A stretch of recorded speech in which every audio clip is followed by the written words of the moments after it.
In a forgotten corner of an old, dusty workshop, where sunbeams danced through grime-covered windows, a silent community of friends waited. They weren't just objects.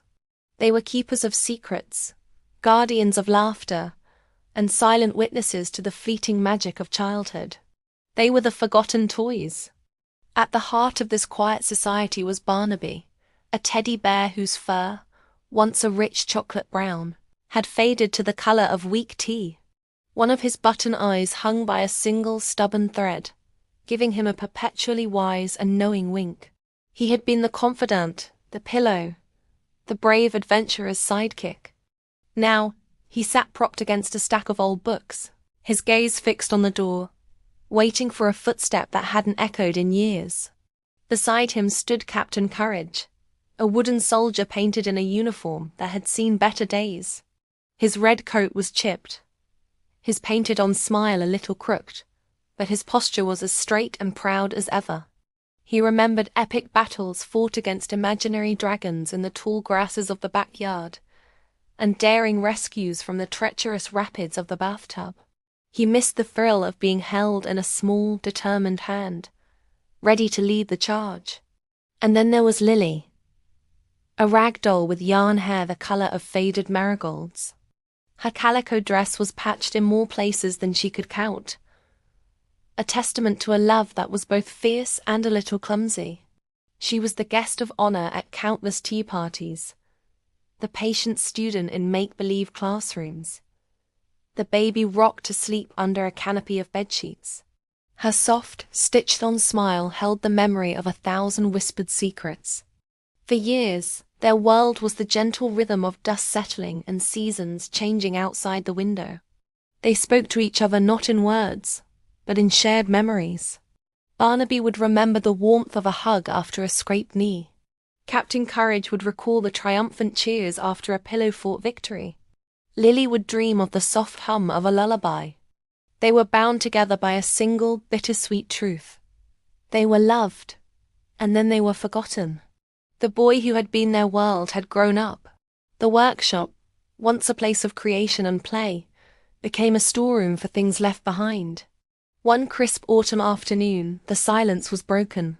The heavy workshop door creaked open, spilling a bright rectangle of golden light onto the dusty floor.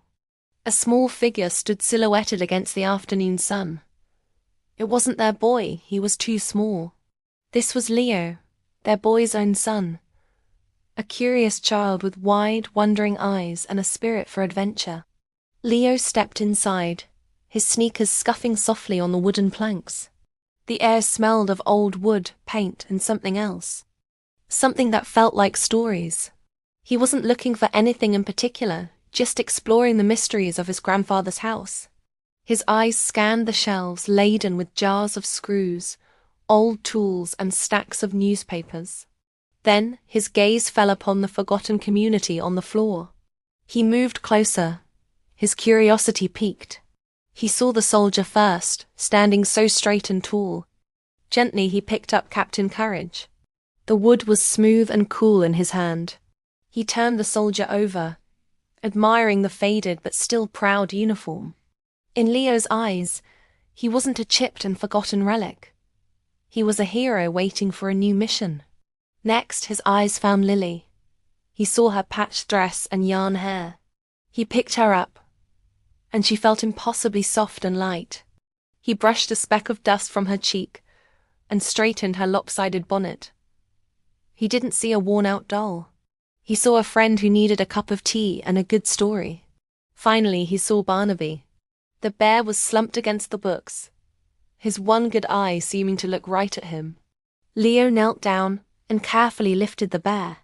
Barnaby was heavy, substantial, filled with years of secrets and hugs. Leo noticed the loose button eye and with a gentle finger, tucked it back into place. He hugged the bear close, and in that moment something magical happened. It felt like the bear hugged him back. For Barnaby, Captain Courage, and Lily, the world exploded back into color. The dust of years seemed to melt away, replaced by the warmth of a child's touch. It was a feeling they thought they had lost forever.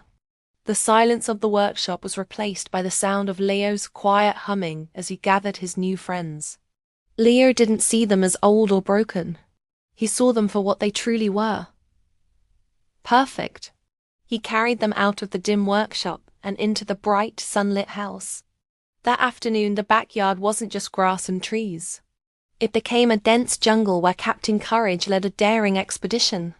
The living room rug transformed into a vast ocean, with Barnaby as the steadfast captain of a sofa-cushioned ship. And in a cozy corner of Leo's room, Lily was once again the guest of honor at a grand tea party, this time, with a new set of friends and a host who listened to her secrets with rapt attention. The old toys had a new life. Their purpose was reborn. They weren't just relics of a past childhood. They were the bridge to a new one. Barnaby's loose eye was carefully sewn back on by Leo's mother, his gaze now steady and warm. Captain Courage got a touch-up of red paint on his coat, making him look braver than ever. Lily was given a new ribbon for her yarn hair, bright and cheerful. One evening, Leo's grandfather, the boy who had first loved them, came into the room to say goodnight. He saw Leo tucked in bed, with Barnaby nestled under one arm, Captain Courage standing guard on the knitstand, and Lily resting on the pillow beside him. A slow, warm smile spread across his face. He walked over and gently touched Barnaby's ear. He looked at Leo and said, "You know, that bear was my best friend when I was your age. He kept all my secrets." Leo's eyes grew wide. "He keeps my secrets now, Grandpa." The grandfather nodded, his eyes shining. He saw more than just his grandson with some old toys. He saw a beautiful, unbroken circle. The love he had poured into those toys so many years ago hadn't vanished. It had simply been waiting, patiently, in the dust and the silence, ready to be discovered again. The forgotten toys were forgotten no more. They were loved, and they knew, with a certainty that filled their stitched and wooden hearts, that this is the true magic of a toy. Not to be new, or perfect, or shiny, but to be a vessel for love, passed from one generation to the next, carrying stories and secrets and the timeless echo of a child's laughter.